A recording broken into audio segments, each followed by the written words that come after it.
घरी गेलं की आता आमच्या काही आई वडील नसल्यामुळं आमची आजी घरी असते, आमच्या आई बायकोपाशी आमची आजी घरी असते.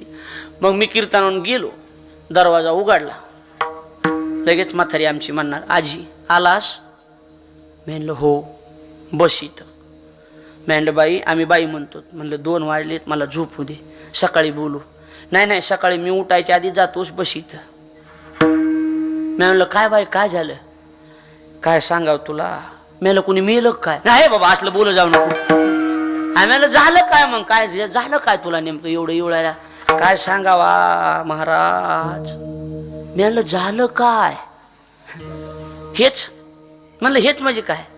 हे तुझ्या बायकोच रोज घरानं करणार, रोज मायापाशी बायकोच. म्हणलं बाई काय झालं? माझ्या बायकोचं काय झालं? काय झालं काय सांगा? इतकी भगुन भरून भाजी फेकून दिली.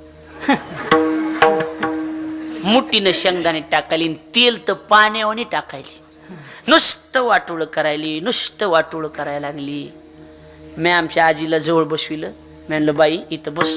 म्हणलं तुला काय करायचंय? आणून देणारा मी, करणारी माझी बायको. तुला आणून द्यायचंय का?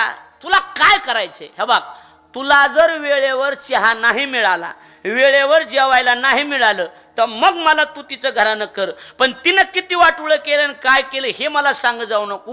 हे आता तुमचा काळ गेला, आता पहिला काळ गेलेला, आता ती काळ राहिलेला नाही. कशासाठी घरानं कधीच?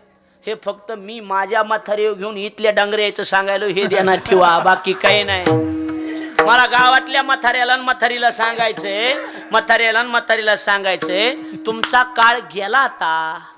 हा, हिनं असंच केलं आणि तिनं तसंच केलं, काय करायचं? हे काय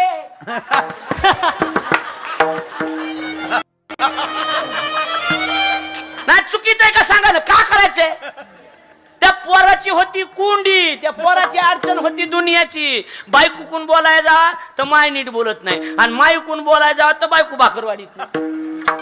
लय त्याच्या मधल्यामध्ये झुरत आहे पोरग. ते बायकूची बाजू जर घेतली रे बाबा, आई तुला काय करायचं का?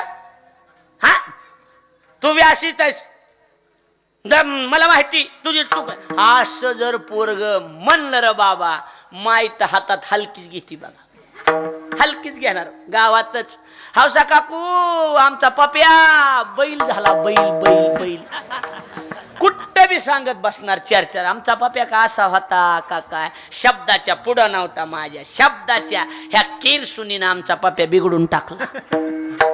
म्हणतात का नाहीत म्हणत? हा, तुमचा मुर्दा बसविला तुमचा, होय गे म्हणत नाहीत का? होय गे, काय करायचंय काय तुम्हाला? तुम्हाला वेळेवर जर भाकर खायला नाही मिळाली, चहा नाही मिळाला, तर मग पोरापशी सुनाचं घरानं करायचंय. म्हातारे हो, ऐकायला लागलात का? पोरगा इकडून तिकडून आलं, तुझी बायको अशी तुझी बायको तशी, का करायचं तुला? सुना कशा खुश झाल्यात बघा ना. सुना सुना म्हणल्या बरं झालं, म्हाताऱ्या झटकिल्या. हे महाराज दरवर्षी आणि काय करायचं काय तुम्हाला? बरं 1 मिनिट थांबा, हसण्यासाठी ठीक आहे, पण जुन्या माणसाने सांगा, हे चुकीचं आहे का माझं बोलणं? हा, चुकीचं आहे का हे? माणसाने सांगा, चुकीचं आहे? त्या पोराची अडचण होती ना महाराज. काळ बदलून गेलाय. माझा मुद्दा ह्याच्या पुढे, माझं एवढं थांबलं नाही बरं का, ह्याच्या पुढे जायचंय मला. माझा मुद्दा पुढे. त्या आमच्या म्हातारीला जवळ बसून घेतलं आणि मला सांगितलं, बाई आता नीट ऐका, तुला काय करायचंय? म्हणलं बाई तुला काय घेणं देणं? त्यावेळेला आमच्या म्हातारीनं जवळ बसविलं मला. आमच्या म्हातारीच्या डोळ्यातून पाणी आलं महाराज. आमच्या म्हातारीचे डोळे पाणावले आमच्या आजीचे. आमची आजी म्हणली, महाराज इथं बस. आमची आजी म्हणली, बाबू मला तुझ्या संसाराशी काही घेणं देणं नाही. आणून देणारा तूच, करणारी तुझी बायको आहे. मला वेळेवर चहा मिळतोय, पाणी मिळतंय, मला सगळं मिळतंय रे. म्हणलं बाई मग तक्रार का करतीस ग? आमची आजी डोळे भरून आले. काय म्हणली माहिती का? लहान होतास 5 वर्षाचा तेव्हा तुझी माय मिळती, 7 वर्षाचा होतास तो हा बाप मिळता, आणि म्या लहानाचं मोठं तुला म्या केलंय. आळंदीला जायचं होतं तुला, आळंदीला शिकायला, तेव्हा दीड पोत ज्वारी विकून मी तुला आळंदीला जाय पैसे दिलते. मला तुझ्या संसाराशी काही घेणं देणं नाही बाबा. आमची आजी म्हणाली बर का, मला तुझ्या संसाराशी काही घेणं देणं नाही, पण बाजरीच्या कन्या करून खाऊ घातलेल्या आपली एवढी गरिबी होती. आता तुमच्याकडे पैसा आलाय होती तेव्हा कन्या खाऊ घातलेल्या 2-2 दिवसाच्या शिळ्या भाकरी इटलेलं अन्न मी खाल्लेले. माझ्या तुझ्या संसाराचा काही संबंध नाही, पण वाटुळ झालेलं मला माझ्या डोळ्यानं बघू वाटत नाही. दृष्टांत कळाला का? दृष्टांत माझा संपला.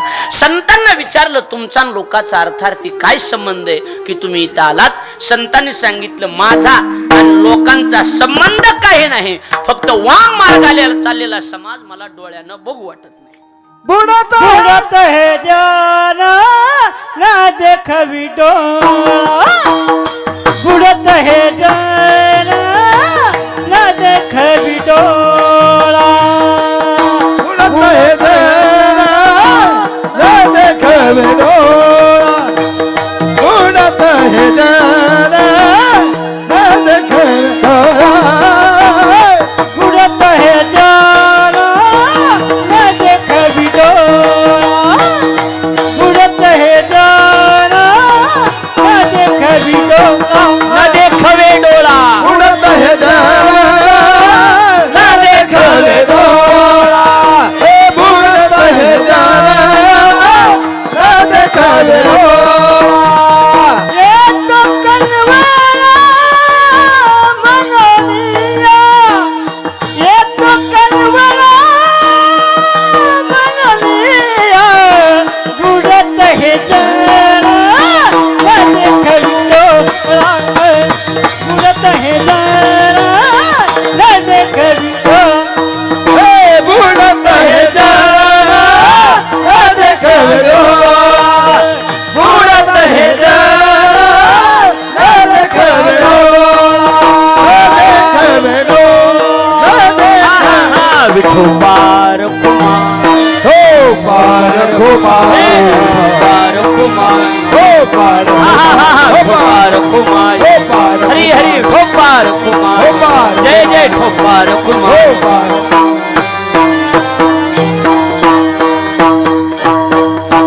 तुमच्या लक्षात आलं ना मला काय सांगायचं ती? जसं आमची आजी म्हणली की वाटुळ झालं माझा आणि तुझ्या संसाराचा काही संबंध नाही, पण वाटुळ झालेलं देखवत नाही. संतांना विचारलं तुमचा लोकाचा काय संबंध आहे? संतांनी सांगितलं बुडत हे जन न देखवे ढोळा, येतो कळवळा म्हणून या.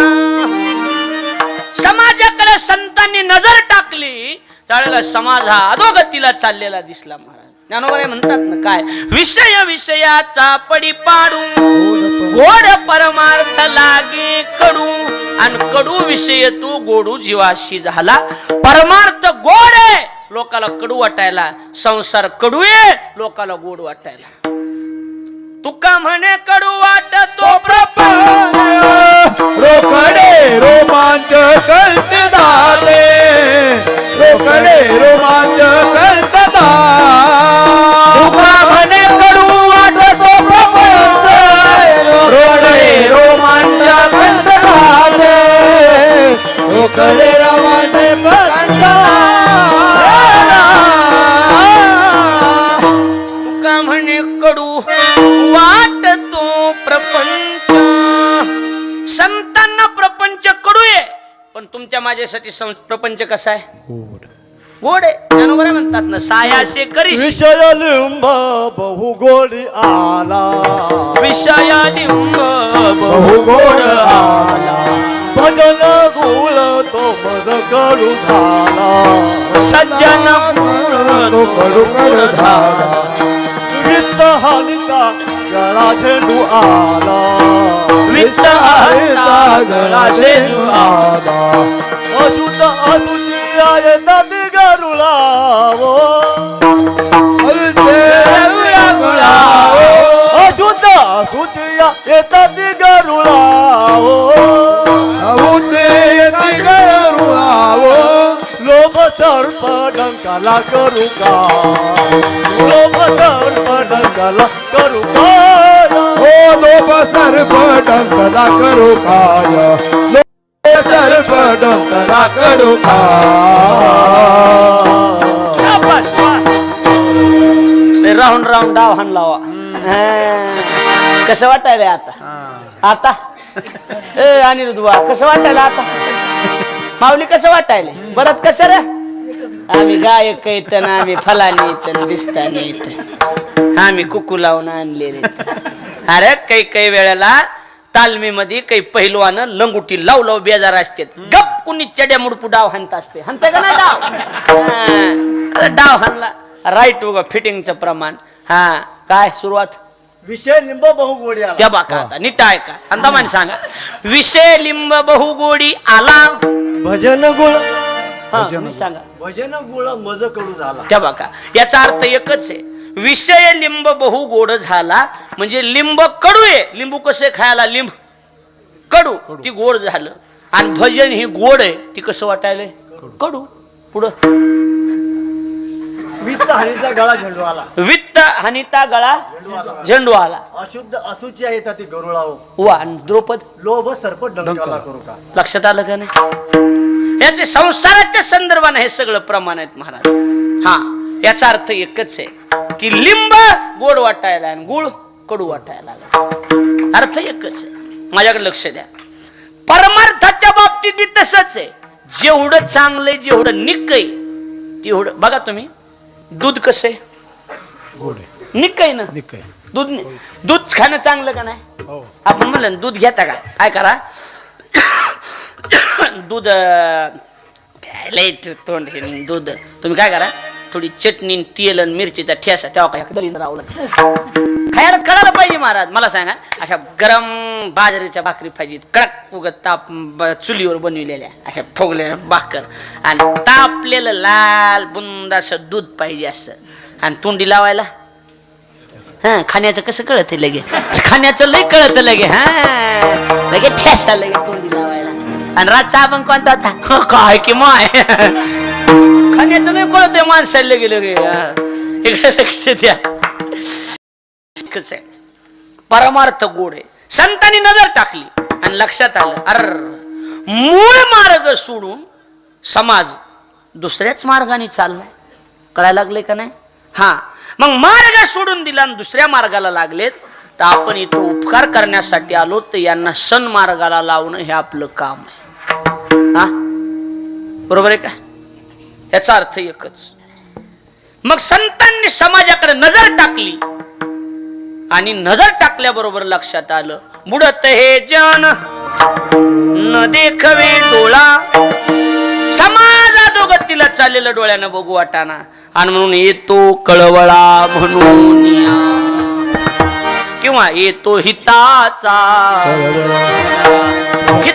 संतांना कळवळा येतो अधोगतीला चालणारा समाज लोक संतांना बरं वाटत नाही आता कसं आहे एक शेवटचा मुद्दा सांगतो लय बोर नाही व्हायला मग काय नाही बरं चाललंय ना भाषा कळायला लागली ना कसं आहे मी नवीन आलोय तुमच्या गावात हो जर आगाव आहे ना हे नो जर सरकट आहे तिथं आलो तुम्ही एकदा इथं जरा नवीन आहे कसं आहे आम्ही गेलतो कर्नाटक बाउंड्रीवर आणि तिथं गेल्या 5-25 कार्यकर्ते माझ्याजवळ आले आणि मला म्हणले महाराज बरं झालं तुम्ही वेळेवर आल्या त्यांच्या गावाकडं यांच्या गावाकडं उदगीरकडं बरं झालं वेळेवर आल्या मी खालीवर बघायला लागलो मेलो धोतर असून आल्या माझ्या डोक्यात गडबडीने साडी आली काय गुंडाळून बायको सकाळी निघालेलो काय सांग ह्यांच्या गावाकडली भाषा भारी महाराज हा कुठवर आल्या काय करू ना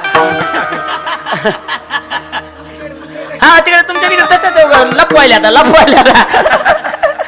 काय करलो काय नाव की कस करलो कस करलो तारीख देतो मला दिली नाही तारीख कशी